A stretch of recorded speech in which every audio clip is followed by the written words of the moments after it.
Thank you all for having me. It's a real pleasure to be here in Indianapolis. It's my first trip, and I've already learned quite a bit. I'm really interested in the intersection between infrastructure and culture. That the kind of infrastructure we build matters to the way that we live our lives. And I'm going to talk a little bit about that today. But there's something happening in the world. There's something happening. I was out on the cultural trail yesterday on a bike share, and it looks something like this in places. But this is the Atlanta Beltline, which, as Tim mentioned, Michael mentioned, was my graduate thesis in 1999.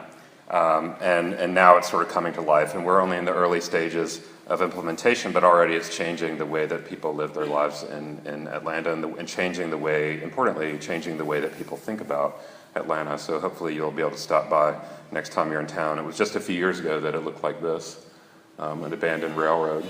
So you'll learn a little bit about the Beltline today. But when John called me originally to see if I would come up here and talk, he said I didn't have to talk about the Beltline. So you'll glean something from it on this next 15 minutes or so.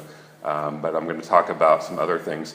I'm a designer and city planner at perkins+will. It's an international design firm. We have a big office in Atlanta, but we have a reach around the world. The Beltline was my graduate thesis in '99, and since then I've worked as a volunteer for many years in a nonprofit advocacy world for a number of years, as a planner at City Hall for a couple of years, and now I'm back in the private sector, and we've been hired by the city to do some of the early design work on the project, so I've been sort of following it all along the way. I'm also on the board of the Atlanta Beltline Partnership, which is the nonprofit partner, and I live on it, and I use it every day, and we'll come back to that. But to put it in sort of context, I'm really interested in these cycles of change. So when the Europeans first came to the New World, they saw all the richness of natural resources that they began to take advantage of to create a way of life, a new communities for themselves. And it came at a cost, for sure, to the people who were already here. But it was a foundation. The decisions that were made were the foundation of our democracy, of our country, and of our entire way of life.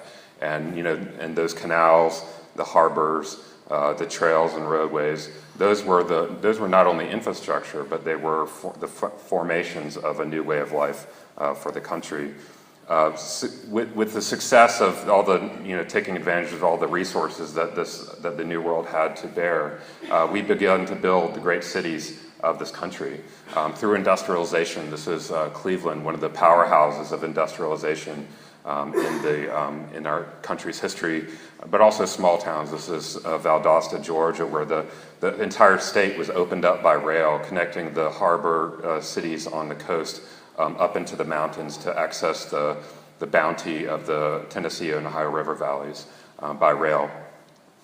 Once you got to Atlanta, you had 300 miles of hard track trolleys to get there by the turn of the century, and it created an entirely new way of life that was possible for people. And this is a trolley of people headed, what would be an impossible trip today on transit, a 20-mile trek across the region. But we used to do it all the time. And that structure was not just about infrastructure. Again, it was creating the foundation for an entire way of life for ourselves. As we continued to take advantage of those resources and grow as a region, as a country, of course, that came at great cost also. Chemical pollution, the Cuyahoga River on fire, the sort of classic tenement life in New York City, overcrowded housing conditions, dangerous chemicals and pollutants, social unrest, and all kinds of things started to really change our cultural perspective of where we wanted to live and what kind of future we wanted for ourselves. And we started to innovate with new ideas and come up with new solutions. And we started building, that joined forces with the automobile. So we had businesses innovating in technology, creating automobiles. And we had government innovating in infrastructure through the design and experimentation with paved surfaces and divided highways. And these things were not negative things at the time. There were innovations that were really important. And it created a whole new way of life for this country and for many people in the country. At first, they were only accessible to certain classes of people.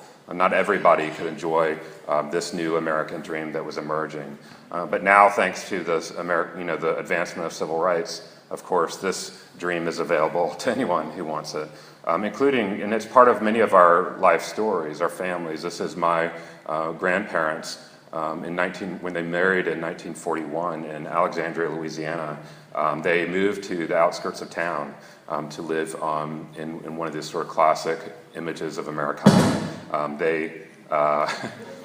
They rented rooms to servicemen during World War II, and that was all part of the future. And what we were building at that time was a foundation of urban sprawl. We didn't call it sprawl at the time; we just called it the future.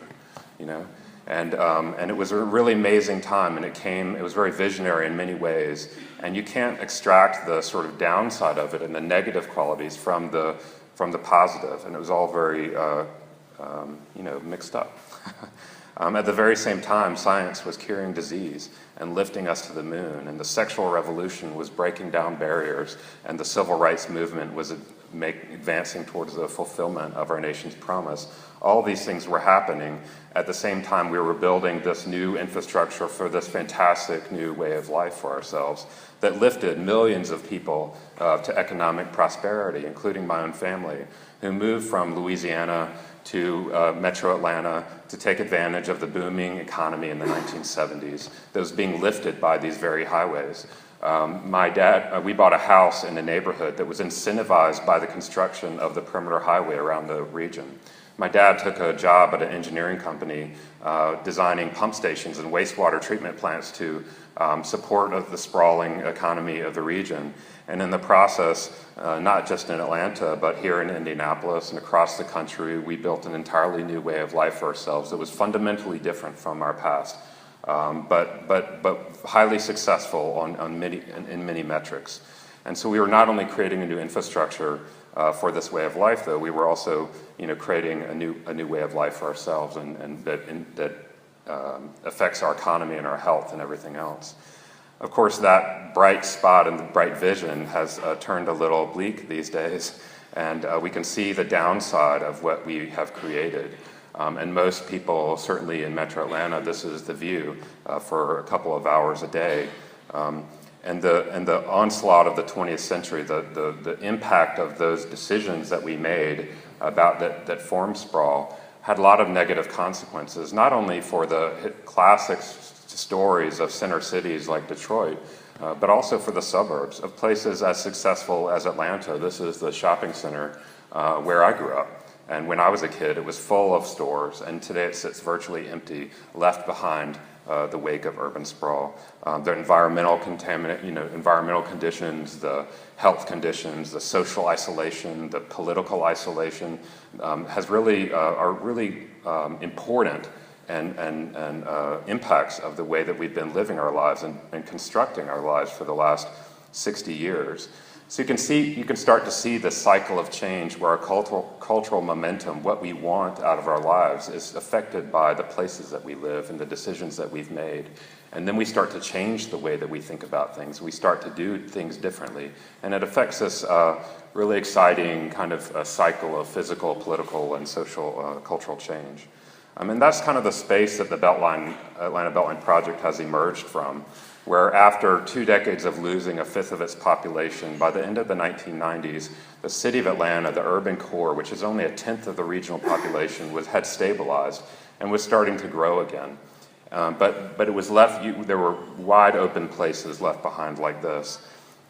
And so the idea of the Atlanta Beltline is to repurpose not only this loop of railroads, which you'll see, but also the vast amounts of abandoned industrial land that follow them, and to revitalize the communities along the way. Basically, the idea is that as we start to solve the problems that we created, we have an opportunity to make Atlanta and places like that into really interesting and exciting places to live again. So the Atlanta Beltline is a loop of old railroads that circle downtown and midtown Atlanta. It's about 6 miles across. It's 22 miles long. There's 45 neighborhoods along the way, 100,000 people currently within walking distance. And all that, these are old freight railroads that were built after the Civil War to expand the city's industrial base. And all that yellow land is essentially either already being redeveloped or primed up to be redeveloped, abandoned by industry.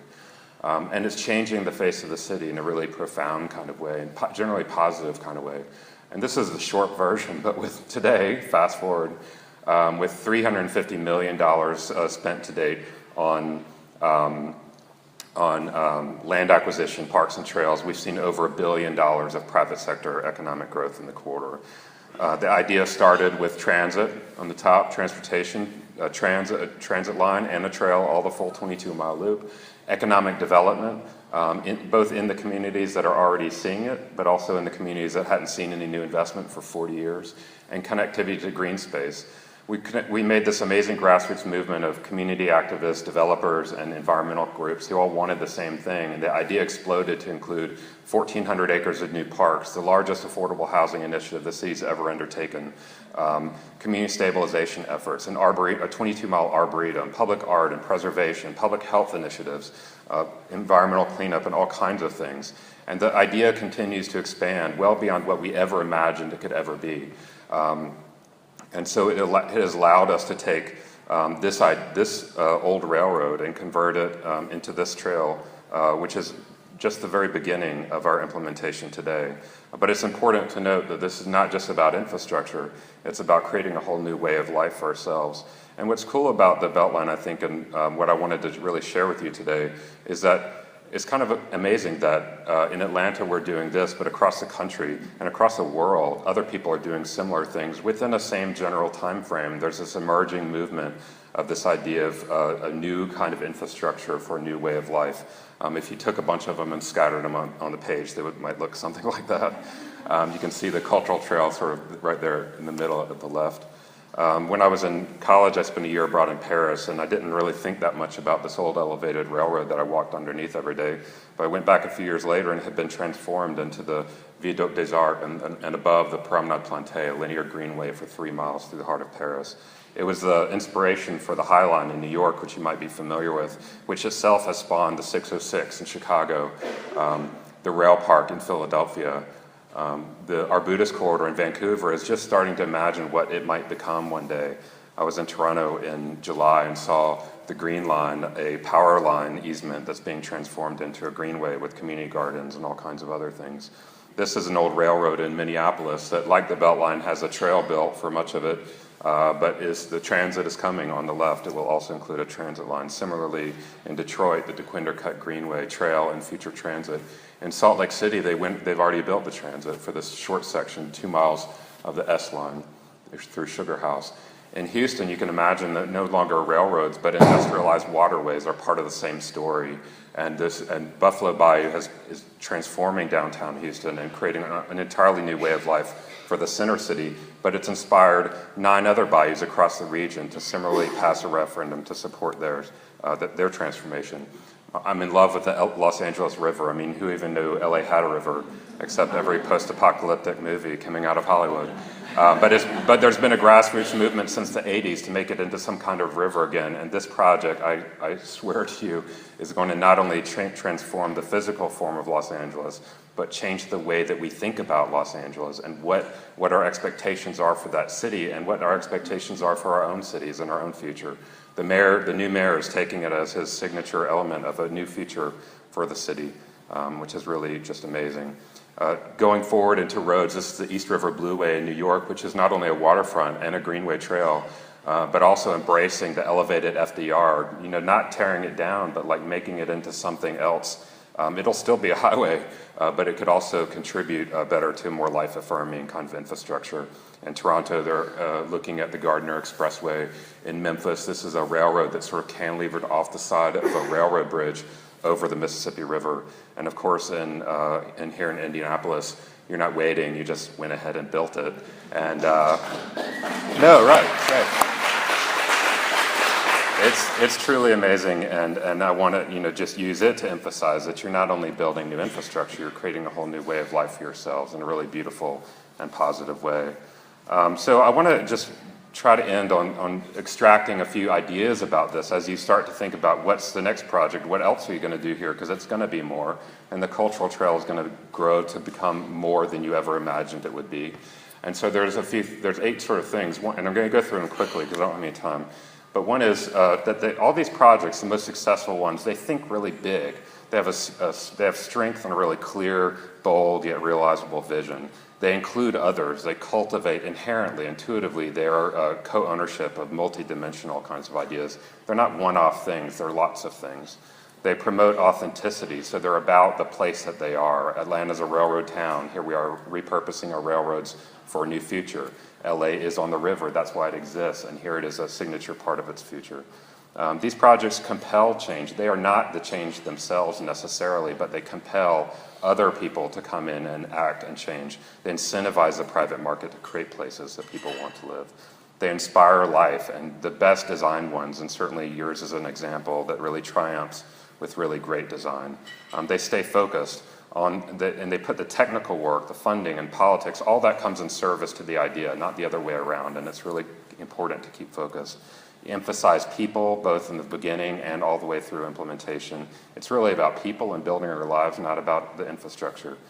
And that they band together. They're built by messy collaborations of people, lots of different entities, and not always liking each other all the time. But what they create is a really inspired kind of way of life. Now, I don't usually walk down the Beltline playing a violin, tugging my dog on the back of a cooler. But this woman is there, and if you come visit us, you will probably see her.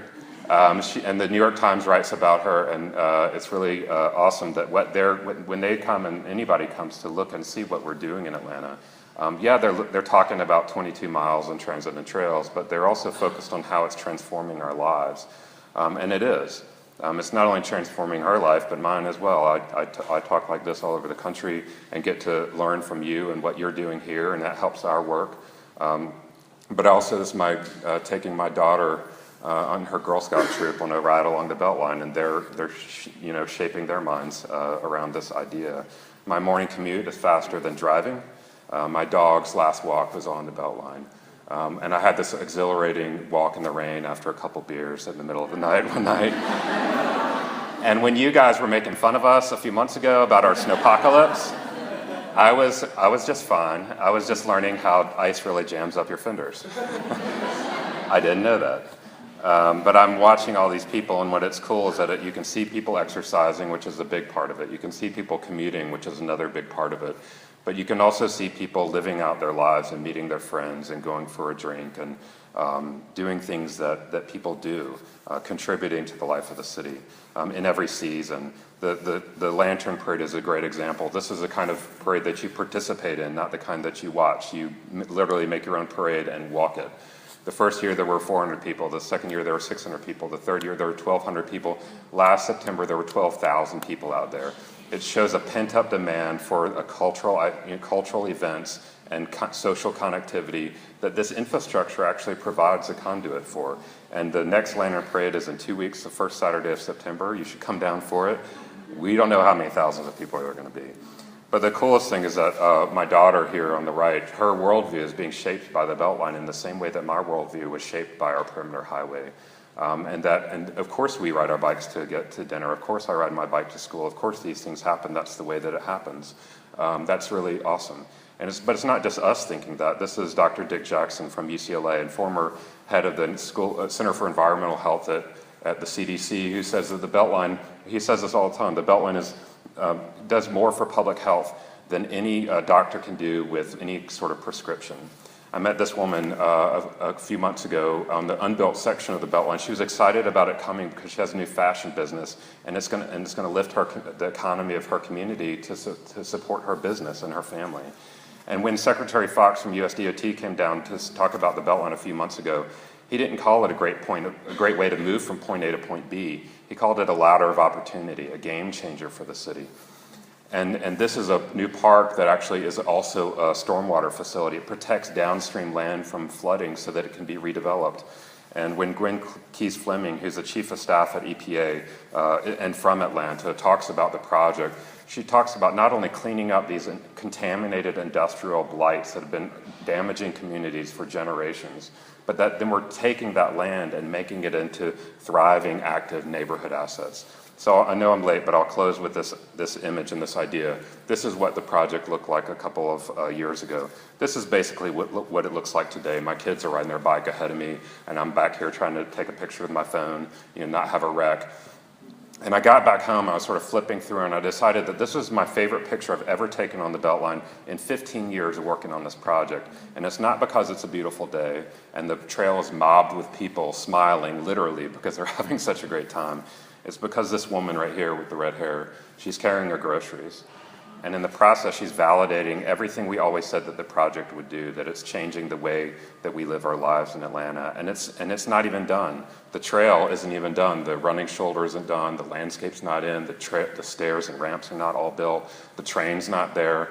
You can't even get to the Whole Foods that's right next door because there's no ramp to take you down the hill.